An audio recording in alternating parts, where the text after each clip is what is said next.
Hey, welcome back to the Barbershop Male Mentoring Initiative podcast. I'm here with a very special guest again. But before we get started, as we always do, I kind of want to throw out something that really has been on my heart and on my mind lately. And it's the power of forgotten voices. I think sometimes in the world that we live in, we forget that everyone should have a voice, but that there's some voices that can be forgotten or muzzled. And then there's three types of people that we can be to help illuminate or to bring our mindset to these voices. We can either be microphones, we can be amplifiers, or we can be speakers. I think microphones are people that can take their cordless mics and add them to any place around the country. The amplifiers are the one that can digitize and see what volume, what bass, and then the speaker is the one that can just be the one that can transcend the world, can put volume and open up Wi-Fi in places they couldn't be at. And I think today we have a person who can be all three of those. He has the signal that can go amplified, microphone, or speaker. And it's my good friend, Brother Luke Bosso, man. Thanks for being here, man. What's up, Fred? Glad to be here. All right, good. Man, listen, so welcome to the barbershop space. It's awesome. Man, you remember me cutting hair in the basement, man. Absolutely. We came a long way. Shout out to 811 Foundation. Luke, man, you are an interesting person. I met you. A little history. We at the School of Providence, Crystal Ray in the basement, and I'll never forget when you toured the building. I made the pitch like, man, I need you on the board because I felt like you embodied it, and you jumped on and you served for a couple of years. But man, you're doing some big things now. And I'm not gonna get into all the things that you're doing because, you know, people can take time and they can Google it. But I think before I get to what you're doing or they find out what you're doing, I think it's important to know why you do it. So Luke, I'm gonna ask you a question. I start off with everything, with every podcast. How did Luke become Luke? Who was that person in your life to help shape you, man? Yeah, wow.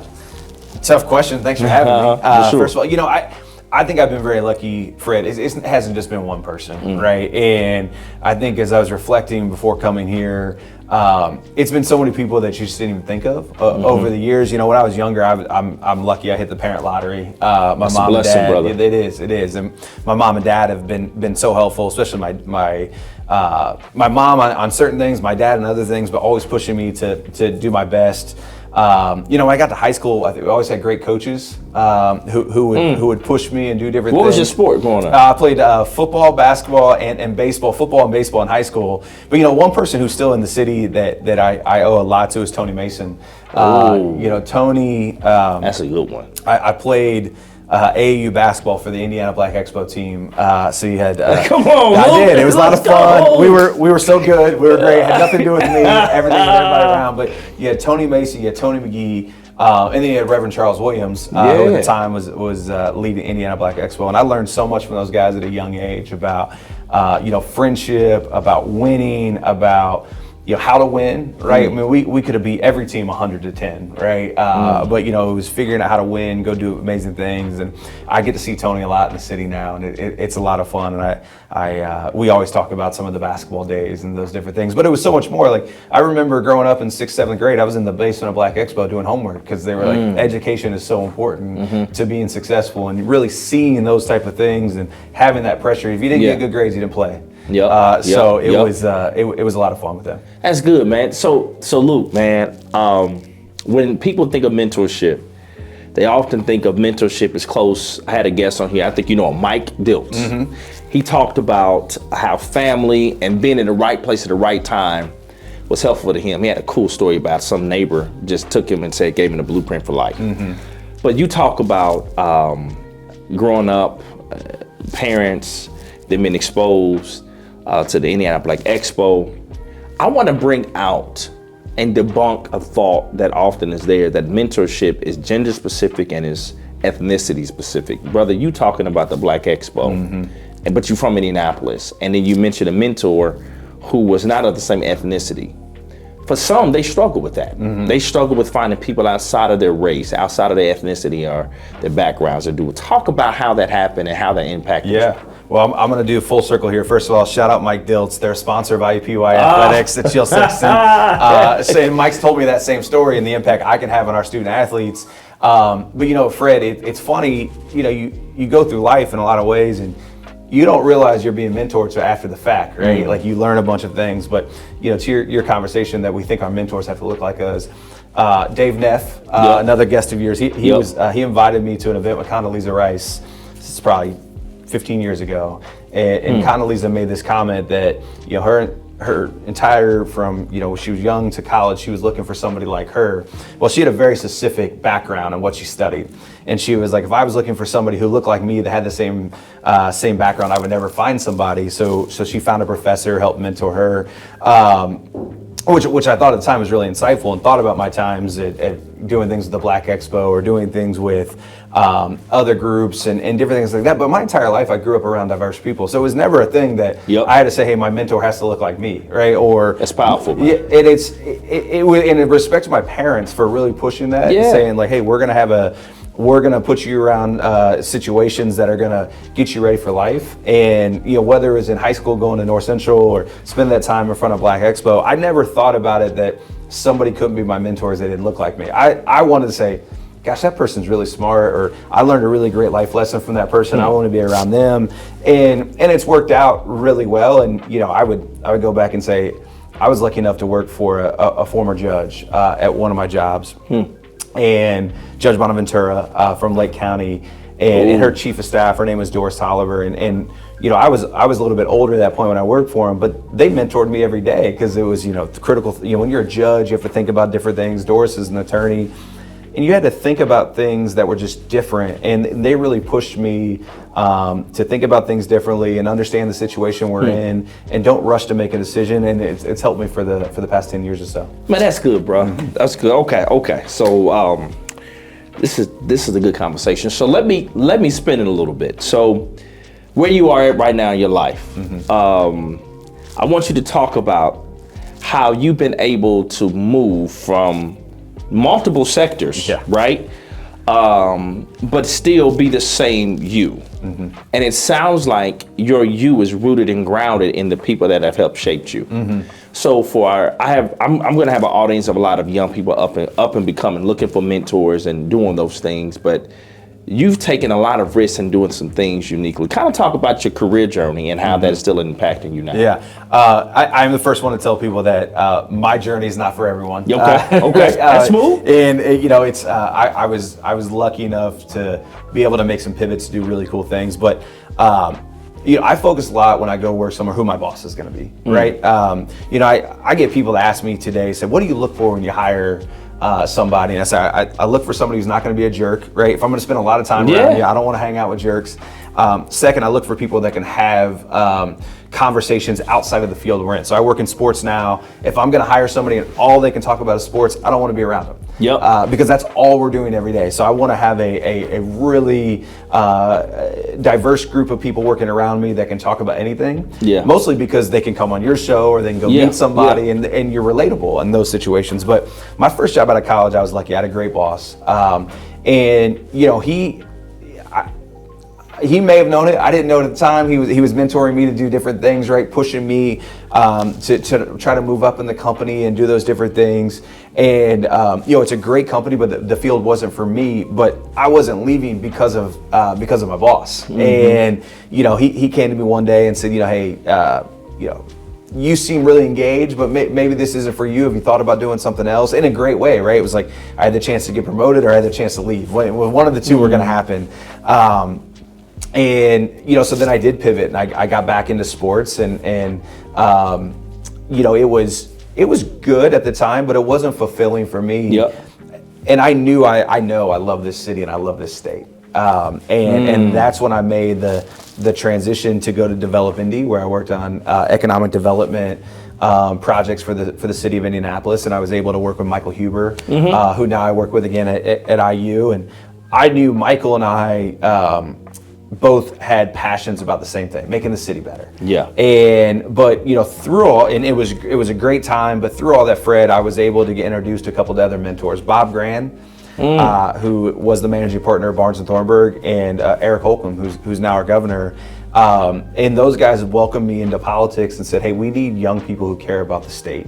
We need young people who care about the city. And whatever you do next, just make sure you're trying to do those two things. And that's really been my focus as I've changed careers. You look at my resume and you're like, gosh, he's made some pretty big changes, Yeah, right? yeah. But the reality is I think if you really dug down and said, what am I doing? I'm trying to make the city and state a better place to live. It just happens to be under different titles. That's powerful, brother. And thank you for sharing that, man. You said something that really sparked something in me. You love the city, you love the state, you want to make it better. A person of your pedigree who's had all these diverse experiences oftentimes are easily picked away from where they're from. You went to a high school that was very diverse. You went to institutions that were diverse, and you could have went anywhere. But why stay here? Yeah. You know what I mean? Yeah. It's funny. In January, February, I ask myself that when it's 2 degrees out. Yep. Right? Yep. Yeah, I know. No, but I do love Indiana. But there was experiences that shape your life. I was given the opportunity to go work for a company, that same company I was with out of college, and I was given the opportunity to go to California. And as luck would have it, when I was out there looking, my cab driver is from Evansville. Wow. And he took me around some different places in Southern California. We had some time, and he took me to Torrey Pines, the golf course, took me on some different things. I told him my story, he told me his story. And when I got out of the car at the hotel, he goes, just remember one thing. I said, what's that? He said, people from California aren't Hoosiers. And I said, thank you, and I shut the door, and I walked out, and the whole rest of the week I used that reflection, people from California are Hoosiers. Not to say people from California are bad people. Yeah, I know what you mean. As you know, Hoosiers welcome you, right? Yeah. And when I have, every job I've been lucky enough to do, I've always had somebody, reach out and say, hey, I can be helpful. Or, hey, what can I do to help you? How can you help me? And that's try to the same thing I live with, Fred. If I see somebody get a job, or I see somebody do this, I reach out and say, hey, I really can help, or I really can't help, but let me know if you need to talk to somebody. And while I love vacationing in warm weather spots and love going to those different things, I mean, this is home. Yeah. And I've been lucky enough to be put in some positions where my voice means something. More on some days than others. Yeah. But it's I don't think I could get that somewhere else. And to have the opportunity to affect policy like I did in my previous life, or now, affect student athletes to go on and do bigger, better things is exciting to me, and something I want to do forever. Right. Now, your current role is the first, actually, of the new entity that has been created in Indianapolis. It used to be IUPUI, now it's Indiana University in Indianapolis. Is that correct? Yes, it is. And you are leading athletics as an AD. Yes. Talk to us about how that challenge has been, and the things that you want to bring to the role that is still impacting the city, man. Yeah, let's go back to how things affect our lives, right? So I wouldn't want to do this job anywhere else. I'm gonna say it again on tape, so people know, right? I only want to be the athletic director of the public institution in my home city. But when this opportunity was offered in front of my dad, we chatted a lot about, is this the right thing to do? Can IUPUI, IU Indianapolis win? And we both got the spot where it could. But as I was thinking through this, I was lucky enough to work for Governor Eric Holcomb, and I'm in the Eric Holcomb tree of politics. My wife is in the Richard Lugar tree of politics. Okay. And I knew the story, but I got down and looked at it, and whether or not it's been directly or indirectly, Richard Lugar's affected my life, because there's been a lot of people I work for that work for him. So I thought about it. My wife worked for Richard Lugar. He helped create the campus, and when he was mayor of Indianapolis, and then Senator Borscht helped get that bill passed the General Assembly. We play in Michael A. Carroll Stadium for soccer. I've been a historian of this city, where Mike Carroll and R.V. Welch and Frank McKinney, what they were trying to do to continue to rise White River State Park. And you start thinking about it, and I was like, I'm in. I am in. From one, this is my opportunity to go out and tell people how great Indianapolis is, and use athletics to spread those words. And for me, it's been a big learning curve. 8 months on the job. But Fred, you go back to mentors. When I got this job, I did have a friend call me and said, "What are you going to be doing?" I said, "I have no idea." And he said, "I'm going to figure it out." But I've been lucky. There's one guy I haven't mentioned yet, Devin Anderson. I met Devin. in 2011, I think it was. And he went to Franklin College. I went to Franklin College. He was in politics. Now he's in business, and we've become very close. And I've been lucky enough to be able to call on Devin on certain things. Whether it's advice, whether it's venting, right? And he's been a really good stable ear in my head. There's other people from. Bob, I call him and ask advice. And then, you think about Allison Barber at the Fever, who's also been incredibly helpful in everything we do. And then, and I'm not trying to name drop all these different people. They've all just had an impact. But, I like that, man. Because, man, you're bringing out so many people from your past that are still impacting your future, brother. Yeah, exactly. And there's two other people. Chris Johnson, who's the budget director he's the director of O&B at the state Office of Management Budget. Chris was probably the best boss I've ever had, and that's no offense to any other bosses I've had, but Chris was a boss who, when I go work at somewhere, do something, I want to be myself. I want to be loud. I want to live out loud. I want to do those different things, and Chris really allowed me to do it, but also taught me a lot. And I don't talk to Chris as much as I want to these days, but I think about some of the things he would say, or how would Chris handle this, and then. The governor's chief of staff, Earl Good. Earl has been, when you start getting to a certain age, you don't know if you can still have mentors, right? And Earl, from the time I started in the governor's office to now, has been somebody who's been so incredibly helpful. He actually said something to me, Fred, in 2019, which feels so long ago because you go through a pandemic and all those different things. We were having a tough week in the governor's office, and we were working on a lot of projects, and I was in my head about if this is really what I wanted to do. And Earl said, "Hey, young man, grab a seat." And I kind of made a comment. I was like, if the next 2 weeks are like this, Earl, I don't know if I'm coming back. And he was like, "Let's talk about it." And we had this long conversation. At the very end, he goes, "Young man, if we didn't have problems to solve, we wouldn't have jobs." And you think about that, right? Solving problems is hard. And what we're trying to do at IU Indianapolis and create this winning program that we had from really in basketball from 1976 to 2008 or 1978 to 2008. We're trying to bring that back. And college athletics right now is really hard. But it's been an amazing experience so far. The student athletes are great, and it's been a lot of fun. That's great, man. I can go so many different directions. But one thing you brought up was the age and mentorship. And I kind of hit this in an episode before about sometimes we have to debunk that you are too old for a mentor. And you brought up that you still have mentors even now that have helped guide you. I love how you talked about your parents and you talked about other people in your work. But what do you think is the greatest threat to mentorship in today's age? Man, I think it's two ways. I think it's one, we spend a lot of time on our phones, and are we going to take the time to sit down and have these type of conversations, right? Yeah. I think actually there's a couple things that I think about. I think second one is it's tough getting feedback, right? Honest feedback, direct feedback, boy, right? And for me, like I can usually figure out if I've done something wrong, right? I've gone the wrong path, all this different stuff. But if somebody wants to call and say, "Hey, wrong thing," and now the follow up to that is like, you probably know is wrong. Here are 3 things I would do to fix it. But the other one, Fred, and I think this is something you can't be scared of, right? Especially we talk about this age thing, and I've been lucky that I'm always learning. So I want to learn from somebody, and they may not think they're my mentor, but they may become it really quickly. Right. But I think when you have these, you and I, we've been lucky where we've been successful at a fairly young age.